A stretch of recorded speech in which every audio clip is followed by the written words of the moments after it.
दांव पेच मराठी सत्ता पर चल रहा है और दंगल करने ममता बनर्जी के समर्थक गुवाहाटी के होटल पर पहुंच गए।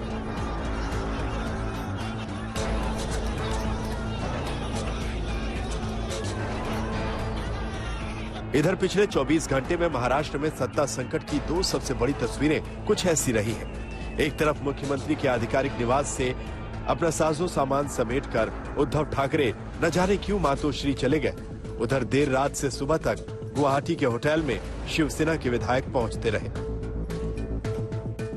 दावों का दिन चढ़ा तो शिंदे सेना गुट ने एक ग्रुप फोटो खिंचवाई और उद्धव ठाकरे के सामने चैलेंज का नया पत्ता फेंका कि गिन लो हम कितने हैं। फोटो में 42 लोग दिख रहे थे। दावा किया गया कि शिवसेना के 35 विधायक हैं, 7 निर्दलीय हैं। इसके अलावा दादा भूसे, संजय बांगड़ और संजय राठौड़ 3 विधायक जो मुंबई में हैं, वो भी एकनाथ शिंदे के साथ हैं।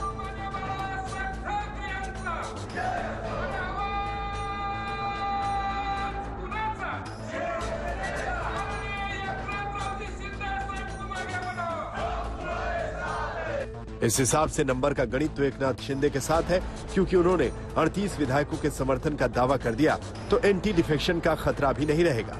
लेकिन संजय राउत कभी कहते हैं कि गुवाहाटी से 21 विधायकों ने पार्टी से संपर्क किया है और वो महाराष्ट्र लौटना चाहते हैं। कभी कहते हैं कि हिम्मत है तो मुंबई लौट कर आओ और बात करो।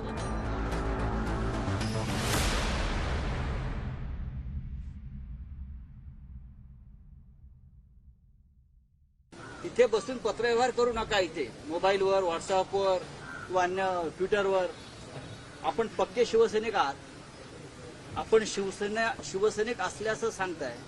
त्या सरकारमधून महाविकास आघाडीतून शिवसेना बाहेर पडायला तयार आहे। तुम्ही इथे येण्याची हिंमत दाखवा, समोर उद्धव साहेबांसमोर या आणि भूमिका मांडा। नक्की तुमच्या भूमिकेचा विचार होईल। 24 तासात परत या। दरअसल सवाल अब सिर्फ महाराष्ट्र की सरकार बचाने का नहीं है, शिवसेना बचाने का है। लेकिन शिवसेना अभी भी इस संकट को सिर्फ सीएम की कुर्सी तक सीमित करके देख रही है। शायद इसीलिए बागी विधायकों की ओर से एक खुला खत उद्धव ठाकरे के नाम गुवाहाटी से ही आया है। 3 पन्नों की इस शिकायती पत्र में विधायकों ने मानो अपना कलेजा निकाल कर रख दिया है। चिट्ठी की बड़ी बात यह है कि उद्धव ठाकरे शिवसेना विधायकों से मिलते तक नहीं थे। वर्षा के बाहर से शिवसेना विधायकों को लौटा दिया जाता था। एनसीपी के नेताओं से सीएम मिलते भी थे, उन्हें फंड भी मिलता था। आदित्य ठाकरे अयोध्या गए, शिवसेना नेताओं को रोक दिया गया। संकट में एकनाथ शिंदे ने विधायकों की बातें सुनी, मदद भी की और इसीलिए अब ये विधायक गुवाहाटी जाने को मजबूर हुए। इधर महाविकास अघाड़ी के घटक दलों में भी काफी हलचल है। कांग्रेस की अलग बैठक हो रही है, एनसीपी की अलग ताबड़तोड़ बैठकें चल रही है। फैसला क्या होगा ये पता नहीं, लेकिन बताया जा रहा है कि गठबंधन पूरी तरह उद्धव के साथ है। आदरणीय पवार साहब ने हमें सबको बताया कि हम आखिरी सरकार के टिकने के लिए, सरकार रहने के लिए जो भी प्रयास करना चाहिए वो हम करने चाहिए और हम सब साथ मिलके उद्धव जी का साथ इस सरकार के लिए हम देंगे। हालांकि एकनाथ शिंदे का रुख देखकर लगता है कि अब महाविकास अघाड़ी की सरकार के दिन पूरे होते दिख रहे हैं।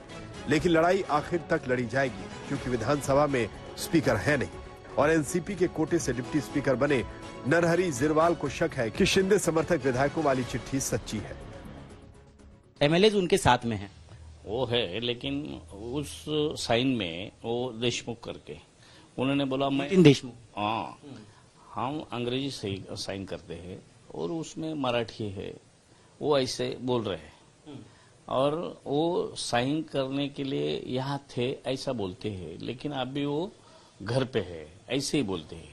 तो ये मेरा साइन ही नहीं, ऐसा एक है तो और कुछ है या नहीं वो तो जज करना पड़ेगा। जिसकी संख्या ज्यादा है वही ग्रुप लीडर होगा, उसी का व्हिप होगा या जो पार्टी प्रेसिडेंट कहेंगे उनका होगा? नहीं, अभी तक तो कानून में तो पार्टी लीडर का ही है, बाद में देखूंगा क्या है। एकनाथ शिंदे की सियासी जंग की सुई विधानसभा में अटकती दिख रही है, क्योंकि डिप्टी स्पीकर को शिंदे के तमाम दावों पर शक है और महाराष्ट्र की सत्ता का फैसला उसी विधानसभा में होना है। इस बीच बीजेपी के अंदर भी मंथन चल रहा है। देवेंद्र फडणवीस के घर बैठक हुई है। नेता विपक्ष प्रवीण दरेकर से लेकर तमाम नेता बैठक में शामिल थे। बीजेपी पत्ते नहीं खोल रही, लेकिन उधर औरंगाबाद में तो पोस्टर भी लगने लगे कि फडणवीस अगले सीएम होने वाले हैं। आज तक ब्यूरो।